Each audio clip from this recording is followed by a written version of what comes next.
कौन है सूत्र?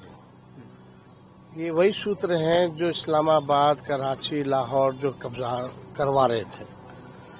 ये सूत्र को हम लोग जो मूत्र समझते हैं, क्योंकि 20 साल से बिहार में सरकार इनकी है, 11 साल से केंद्र में इनकी सरकार है, और ये जितने चुनाव जीत करके ये लोग गए, सरकार बनाए, तो यानी सब फर्जी है। यानी असल में सुप्रीम कोर्ट ने जब से मामले को संज्ञान में लिया है और जब से इलेक्शन कमीशन को सलाह दी है, तब से इनके हाथ पैर फूले हुए हैं। लेकिन कि कौन है सूत्र?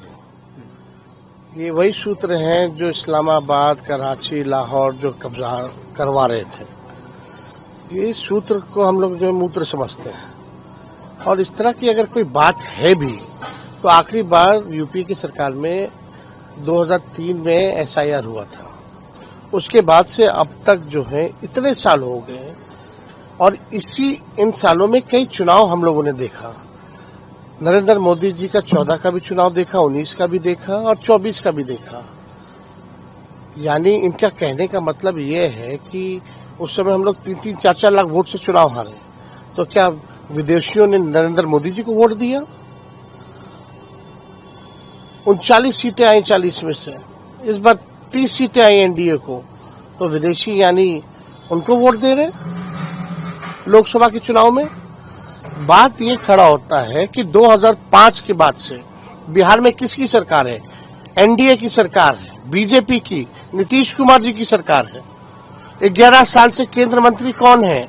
केंद्र में गृह मंत्री कौन है?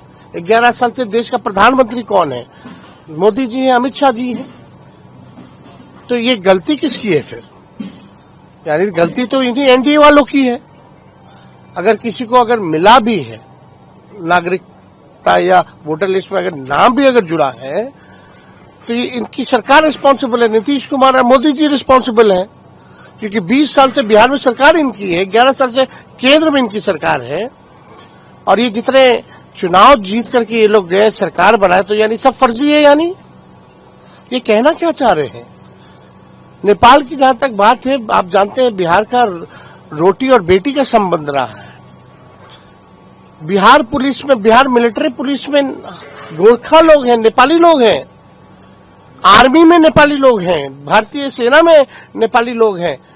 वहां जाकर के नेपाल में आप प्रचार करते, आइए बहाली हो रहा है, आइए हमारे सेना में जुड़िए।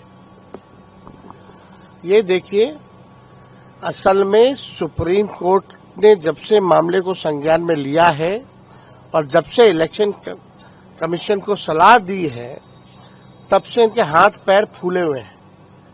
क्यों नहीं मिस्टर ज्ञानेश कुमार जो है आगे आकर के सारी बातों को रखते हैं? अभी कहेंगे कि फलना, अभी ग्राउंड बनाने की बात की जा रही है, फिर बोलेंगे इनके पास कुछ कहने के लिए है नहीं सुप्रीम कोर्ट में कि फर्जी वोटर्स है, फर्जी वोटर्स है। अगर है भी तो रिस्पॉन्सिबल कौन है? इलेक्शन कमीशन है और NDA की सरकार है। SIR को आपने आई वॉश बताया है सर? एकदम आई वॉश है। एक पॉलिटिकल पार्टी का प्रकोष्ठ बनकर के इलेक्शन कमीशन जो है काम कर रहा है। एक बार भी आप बताइए, आप देख रहे हैं सारा डॉक्यूमेंट फेंका हुआ है, सारा कागज जो है फेंका हुआ है, कचड़ों में फेंका हुआ है। उसमें जलेबियां जो है, झारखंड में देवघर में जलेबी बन रहा है, उसी में लोग खा रहा है, अब फेंक दे रहा है। तो आप समझ सकते हैं कि क्या स्थिति रखी है बिहार में, ग्राउंड रियलिटी क्या है। BLO को मौखिक आदेश मिल रहे हैं, DM मौखिक आदेश दे रहे हैं, उन पर दबाव दिया जा रहा है, चाहे वोटर मिले ना मिले, तुम ही फॉर्म भर के साइन करके जो है अपलोड करो। इनका अपलोड का सिस्टम क्या है भाई? सब कुछ फेल हो रखा है, सर्वर से लेकर के सारा चीज जो है जाम हो रखा है। सर, 1 करोड़ जॉब की बात उन्होंने आज कर दी। देखिए, एक बात आप देखिएगा, नीतीश कुमार जी वही व्यक्ति हैं जो हमने 10 लाख नौकरी की बात की थी, तो उन्होंने कहा था कहां से होगा, संभव है, अपने बाप के पास से पैसा लाओगे। हम तो भाजपा के लोगों से पूछना चाहते हैं, आपकी वित्त मंत्री आई थी 20 में, उन्होंने कहा था 19 लाख रोजगार दिलाएंगे। कहाँ है 19 लाख रोजगार? क्यों बिहार में पलायन सबसे ज्यादा है? क्यों शिक्षा चिकित्सा के लिए लोग जो है बाहर जाते हैं? क्यों नौकरी मजदूरी के लिए तो बिहार लोग जा रहे हैं? और अपने मुंह से नीतीश कुमार जी ने तो कहा नहीं।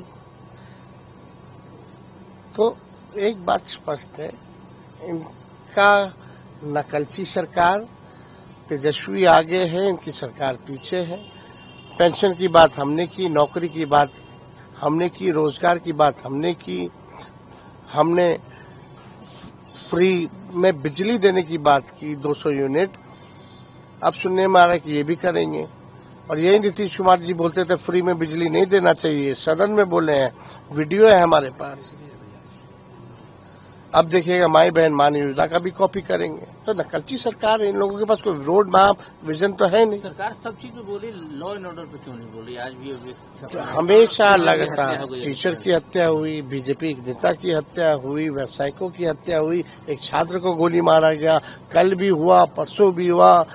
बिहार में लोगों को घर से निकलने में अब डर लग रहा है, घर में रहने में भी डर लग रहा है कि घर के बाहर खेमका जी को गोली मार दी जाती है, घुस के मार दिया जाता है। अरे ये सरकार अपराधियों को संरक्षण देने वाली सरकार है। जो AK-47 चलाता है उनको नए कानून बना करके लोग बाहर निकालते रहते हैं, पैरोल देते रहते हैं।